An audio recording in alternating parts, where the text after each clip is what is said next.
80 দশকৰ এগৰাকী প্ৰসিদ্ধ ফটোগ্ৰাফাৰৰ কথা। তাহানিতে তেখেতৰ কেমেৰাৰ লেন্সত বন্দী হৈছিল বহুতো গণ্যমান্য ব্যক্তিৰ ফটো। সমাজ জীৱনৰ বহু বিষয় ঘটনা পৰিঘটনাৰ স্মৃতি বন্দী হৈছিল তেখেতৰ কেমেৰাত। বিশ্ব ফটোগ্ৰাফী দিৱসৰ দিনটোতেই নষ্টালজিক হৈ পৰিল প্ৰসিদ্ধ ফটোগ্ৰাফাৰ খোকন পাল। আজি হৈছে বিশ্ব ফটোগ্ৰাফী দিৱস। আজিৰ এই বিশেষ দিনটোত তাহানিৰ সংগ্ৰাম সুঁৱৰি নষ্টালজিক হৈ পৰিল কলিয়াবৰৰ 80 দশকৰ এগৰাকী প্ৰসিদ্ধ ফটোগ্ৰাফাৰ খোকন পাল। আজি তেওঁ পুৰণি কেমেৰাবোৰত আঙুলি বুলাই ৰোমন্থন কৰিছে তাহানিৰ স্মৃতিবোৰ। ফটোগ্ৰাফাৰ খোকন পালৰ ঘৰ কলিয়াবৰৰ ভোমোৰাগুৰি গাঁৱত। 1979 চনতে হাতত কেমেৰা তুলি লৈছিল ফটোগ্ৰাফাৰ খোকন পালে। জীৱনৰ বহুতো ঘাত প্ৰতিঘাতৰ মাজেৰে ফটোগ্ৰাফাৰ খোকন পালে ফটোৰ জৰিয়তে আৰম্ভ কৰিছিল ছাঁ পোহৰৰ সংগ্ৰাম। 1986 চনত পশ্চিম কলিয়াবৰৰ অন্যতম ব্যৱসায়িক স্থল নলতলি বজাৰত ৰূপ ৰং নামেৰে নিজৰ এটি ষ্টুডিঅ' খুলি ফটোগ্ৰাফী কেৰিয়াৰ আৰম্ভ কৰা খোকন পালে সমাজ জীৱনৰ বহু বিষয় ঘটনা পৰিঘটনা বহুতো স্মৃতি কেমেৰাত বন্দী কৰাৰ লগতে পংকজ উৰাজ আৰু ভূপেন হাজৰিকাৰ দৰে বহু গণ্যমান্য ব্যক্তিৰ ফটো নিজৰ কেমেৰাত আবদ্ধ কৰিছিল সেই সময়ত। ফটোগ্ৰাফীৰ প্ৰতি থকা প্ৰবল হেঁপাহৰ বাবেই এতিয়াও পুৰণি ৰীল কেমেৰা কেইটাত কেতিয়াবা আঙুলি বুলাই ৰোমাঞ্চিত হৈ পৰে খোকন পাল। আজি এই বিশেষ দিনটোতো কেমেৰাৰ সন্মুখত কি ক'লে খোকন পালে, আহক শুনো তেওঁৰ মুখেৰে। মই ফটোগ্ৰাফীৰ বিষয়ত 1979 পৰা জড়িত হৈ আছোঁ। মোৰ 79 পৰা বহুত ঘাত প্ৰতিঘাত উপলব্ধ কৰিছোঁ।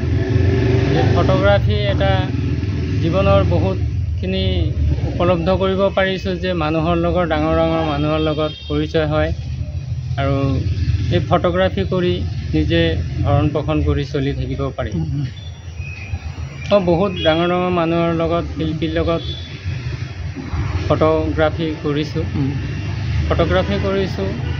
ফটো উঠাইছোঁ, ষ্টেজ প্ৰগ্ৰামো কৰিছোঁ, ৰাগ ভাওনা বিয়া এইবিলাকৰ ফটো উঠাই মই নিজৰ সেইখন ভৰণ পোষণ কৰি চলিব পাৰিছোঁ ভালদৰে। আপুনি কিমান চনৰ পৰা জড়িত আছিলে এই ফটো লগত? মই 1979 পৰা জড়িত আছোঁ। কিমান বছৰ হ'ব? 46 মান হ'ব এতিয়া। এতিয়া আপোনাৰ কাৰোবাক লগ পাইছিল নেকি তেনেকুৱা বিষয়? মই বহুতক লগ পাইছোঁ। মই প্ৰথমত পংকজ দাসক লগ পাইছোঁ। তাৰপিছত মই বহুত ডাঙৰ ডাঙৰ প্ৰগ্ৰামো মাৰিছোঁ নগাঁও কল্লোলত থকা অৱস্থাত। আৰু আমাৰ শুভাকাংক্ষী ডক্টৰ ভূপেন হাজৰিকাদেৱকো লগ পাইছোঁ, একেলগত ফটো উঠিছোঁ। কিমান চনত লগ পাইছিলোঁ? লগ পাইছিলোঁ 86-87 এনেকুৱা হ'ব। তেতিয়া দিনকেইটা মনত আহিলে ফটোগ্ৰাফী লাইফত যে এটা ভাল হেৰি থাকে সেইটো উপলব্ধ কৰিব পাৰোঁ এতিয়া। আৰু এতিয়াতো লাহে লাহে ডিজিটেল আহি গ'ল, আমাৰ সেইখিনি স্মৃতি হেৰাই গ'ল। আমি ৰীল দি ফটো উঠাওঁ। আগত বক্স কেমেৰা আছিলে। বক্স কেমেৰাৰ পৰা আপোনাৰ 1980 চনত আপোনাৰ কালাৰ ফটো আহিল। তেতিয়া লেবৰেটৰী আমাৰ ইয়াত নাছিলে। 83 মানত গুৱাহাটী লেবৰেটৰী হৈছে। কলিয়াবৰত 4জনমান আছিলে। নলতলি এলেকাত আপুনি প্ৰথম? নলতলি এলেকাত মই প্ৰথম আছিলোঁ। ফটোৰ কাৰণে আপোনাৰ তাত প্ৰথমে ব্যয় কৰিছিলে? হয়, বহুত কলিয়াবৰত মই বহুতখিনি পাইছোঁ, সন্মান পাইছোঁ মানুহৰ। আৰু মই মাৰিছোঁ তেনেকুৱা ভাল ভাল প্ৰগ্ৰাম। মোৰ নাম খোকন পাল, ভোমোৰাগুৰি পোষ্ট অফিচ ভোমোৰাগুৰি আছে। মই নলতলি বজাৰত ৰূপ ৰং ষ্টুডিঅ' হিচাপত মই DSLR কেমেৰা পাইছিলোঁ, বক্স কেমেৰা। এবাৰ ফটো উঠালে 4টা নিগেটিভ ওলায়। সেইটো আমি ফটোটো ৰিটাচ কৰিবলগীয়া হৈছে, ৰং কৰিবলগীয়া হৈছে। কাৰোবাৰ যদি কিবা স্পট আছে মিলাই ৰিটাচিং বক্স বুলি এটা বস্তু আছে, তাত সেইটো বক্সত আমি ৰিটাচ কৰি ডেভেলপ কৰি আমি ফটোটো প্ৰিণ্ট ওলাইছোঁ। প্ৰিণ্ট ওলাই আকৌ ফিনিচিং কৰিহে কাষ্টমাৰক ডেলিভাৰী দিবলগীয়া হৈছে।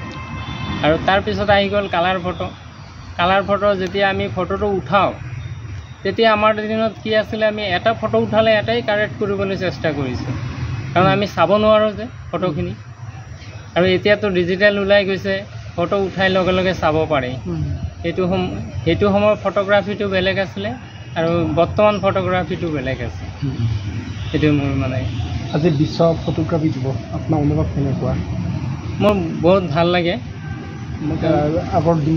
আগৰ দিনবোৰ মনত পৰে যে আমি কেনেকুৱা ফটোগ্ৰাফি কৰিছিলোঁ আৰু এতিয়া ডিজিটেল ওলোৱাৰ পিছত কেনেকুৱা টাইপৰ এতিয়াতো একদম সহজ হৈ গ'ল কম্পিউটাৰৰ দ্বাৰা চব হৈ যায় নিউজ ডেস্ক ৰিপোৰ্ট খাটাং সংবাদ